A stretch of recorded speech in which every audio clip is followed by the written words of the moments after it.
Sinners is a 2025 horror film directed by Ryan Coogler.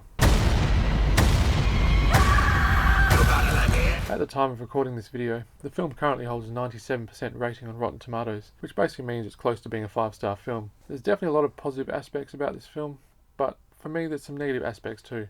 So let's just dive right in. First off, it's great acting by Michael B. Jordan, who plays dual roles as twin brothers. Jordan is super charismatic as the twin brothers, and you feel a powerful energy coming from his nuanced performance. The supporting cast is fantastic. It was cast really well, and the acting is top notch. The film has great cinematography, lighting, set design, and the makeup effects are outstanding. There's also some great music in there, including a blend of blues and Irish music. Somebody take me.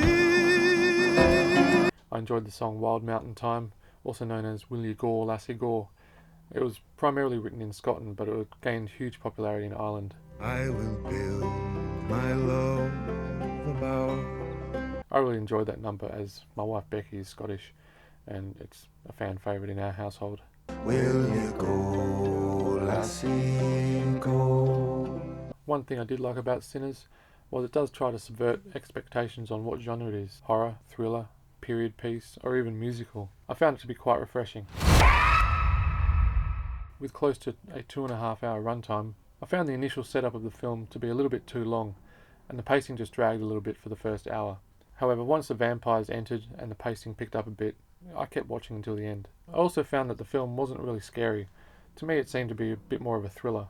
There were too many subplot characters in the film that never really got fully developed. I feel like a mini-series probably would have done a better job at rounding out these characters a little bit more. So I dare say that it's only a matter of time before Netflix picks this up and decides to turn it into their own mini-series. Like they do with most films that become successful. They try and milk it for all it's worth. I recently made a video about the most successful box office films of this year so far, and Sinners was in the top 10 list. There is a lot of hype attached to this film, because nowadays, in a world full of prequels, sequels and reboots, there isn't really a lot of original movies being made by big studios. The film is mostly an original work. However, I did find a comparison between Sinners and Robert Rodriguez's From Dusk Till Dawn. It's few and far between when it comes to good vampire movies, and Sinners is definitely worth checking out. It is quite a solid film. So with that, I'm going to give Sinners 3.5 stars out of 5. Leave a comment, let us know if you enjoyed Sinners. As always, thanks for watching. Please subscribe to the channel if you haven't done so already. And until next time, the story's closed.